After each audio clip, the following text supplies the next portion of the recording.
Welcome back to Forza Horizon 4 and another week in the lovely United Kingdom. And usually this is where I would say, oh, and another week for a brand new car. However, that isn't actually the case this week. This week, if you go and you open up your Forza-thon thing and you take a look at this week's objectives, you'll notice that, well, there's some cars that we've had since day one. However, today we're gonna be driving something brand new for me. It's a car that I've never actually driven before, and I probably should have, considering I like drifting so much. However, real quick before we get into that, because I know so many of you guys are gonna yell at me if I don't, Forza-thon shop real quick. We got the Koenigsegg CC8S. Anyways, so back to what I was saying. So, if you've been a fan of Forza Horizon 4 drifting before, you've probably messed around with this thing. This is the Formula D, the Formula Drift Dodge Viper. And for a very, very long time was deemed and crowned Forza Horizon 4's best drift car. However, I actually decided to open up my game and take a look at a couple of the drift zones. If you open up the leaderboard and you open up like the global leaderboard, you may notice that the Dodge Viper, at least on a couple of them, is nowhere to be seen, and they're all being dominated by this little thing called the Ford Roadster. This is a completely different drift zone, and the Ford Roadster. And how about, just for the giggles, one more? Ignore that one. We'll come back to that one a different day. Anyways, without further ado, let's go check out this now new OP drift car, the Ford Roadster. It is not at all what I expected to be rocketing on the leaderboard. It's a little C-class rear-wheel drive car from the 1930s. I'm not actually gonna waste time building my own tune. I'm just gonna download one that I know that's proven. This is the tune that we're gonna be running. It's made by this guy, so you know it's gonna be a good drift tune. We've got 1,500 horsepower, 1,100 foot-pounds of torque. It is super lightweight. It's rocking a big ol' 7-liter engine. Wait, does that mean we have a V12? Most importantly, we are all-wheel drive. I love it. Sorry. I should technically say power sliding, not drifting. Before I take this thing driving, I just want to take a look at it, try to figure out what happened. I have no idea why the front rims are so big. It's also rocking drag slicks on the thing. However, unfortunately though, we will need to deal with this today. I'm really sorry. I apologize to everybody. Anyway, so like I said, I've never actually driven this car before. Prior to this, I've never even owned one in this game. So this is gonna be truly my first time ever driving it. So let's give it a little bit. Okay, it's sliding. It almost feels like you're driving on ice with how far it just, like, I'm not pressing anything and it slides so far. Twitch chat is giving me a little heads up for this car, something I didn't realize. This is actually a paid DLC car. It's from the Barrett-Jackson car pack. Just a little heads up. If you don't see it in your game, that's probably why. Little Ford Roadster, why don't we go and take you over to a drift zone where you are very, very OP. So my personal best down here, Ashbrook Lane, 136,000. Now, I should say we're gonna do two different things today. One, my first mission is to get used to this car, and my second mission is gonna be able to see just how high we can push this thing up on the leaderboard, which means we're gonna need to do something again that I've never done before. We'll say once I successfully beat one of my previous bests, then I'll turn the difficulty up, and we'll try the super hard thing for this car that I've never actually done before. So let's give it a go. Preliminary run.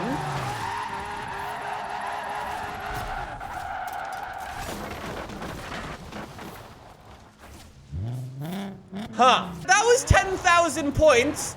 Better than I've ever got on that drift zone ever before. and I was going the wrong way on my first ever attempt. Well, boys, we'll pack it up. There we go. I hope you enjoyed today's video. Somebody's like, either you've gotten better at driving or the car is awesome. Yeah, I think the car is awesome. I've never driven a car that is this happy to hold such stupid angle before. It throws me off. It's such a weird car to drive. There's honestly nothing else like this. It's like, you think the Dodge Viper can hold an angle through a corner. It's not even close. This thing is just so happy to go stupid sideways. It's insane. I think the thing that's holding me back is the confidence thing. It's like, you have to send it through the corner and then you'll be okay. Like, look at the points coming in.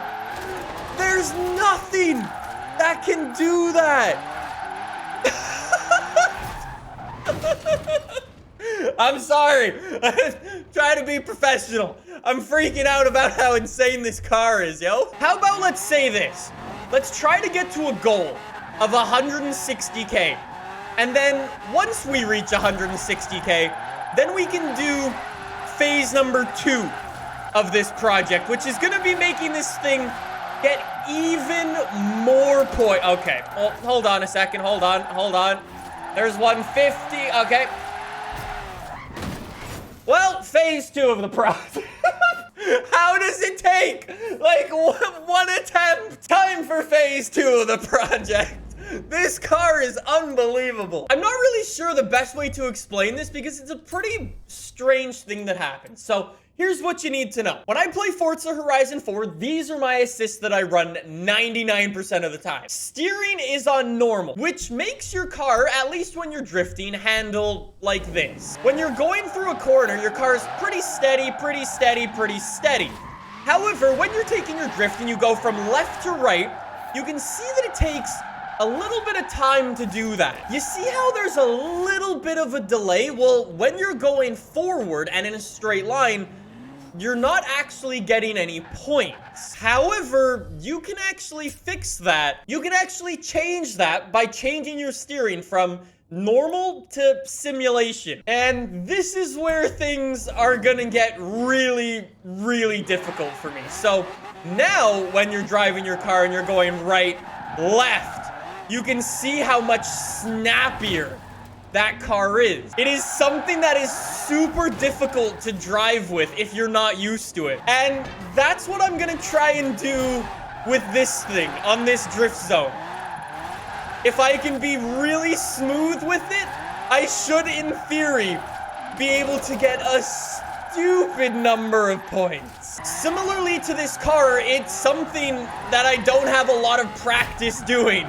So this is gonna take me a little while to get used to it. I think you can probably see why I don't play with sim steering and how much I'm really gonna struggle with this. It is so different than what I'm used to. Yeah, okay. We've gone from 160K points to 60K points. So, little Ford Roadster. I need to change my driving style with this to be as smooth as possible and touching the steering as little as possible. There's 100K though. 130K with sim steering. There we go. I'm slowly getting it. I'm in the top 1% of drifting now, by the way. That's pretty cool. Okay, so I've just got to be super smooth with this thing. Oh, no! Okay. I'll take it. Accidental reverse 360. Accidental rewind. I meant to do that, obviously. That was simply style points because I find this such an easy challenge. I just got 120K points and I did a 360 in the middle of my run. I'm getting it though. Look at that. Maybe not look at, don't look at that. I got no grip. And by no grip, I mean even less grip than normal. No! That was it! Bruh. Come on. No! If this rain could please go away. Here's what I'm gonna say. Little Ford Roadster, I don't even know how many attempts I've done, but I have a feeling that sim steering is actually negatively affecting the way this challenge is going, and I'm getting worse. So I'm gonna say this is my last attempt with sim steering because that keeps happening. Let's put it back to normal, because I think with a good run, I could get 180K. I know I need the snap if I wanted like 190K points. I'm not aiming for 190. I'm aiming for 180. Would you look how much easier it is to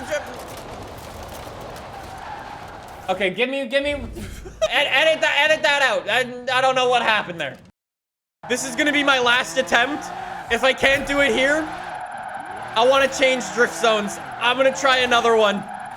See if I can up my score even further. Don't go off-road! No!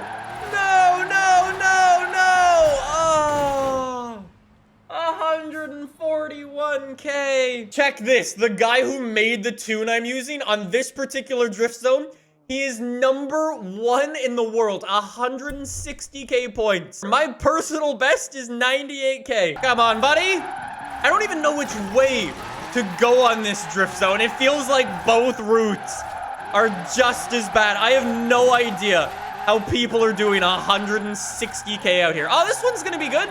Oh, this one we're gonna get a personal best. Lovely. 116K. I'll gladly take it in the little Ford Roadster. Well, now at least we got 2 personal bests with this thing. I will say this for the little Ford Roadster. After an hour of driving this thing, it's really good.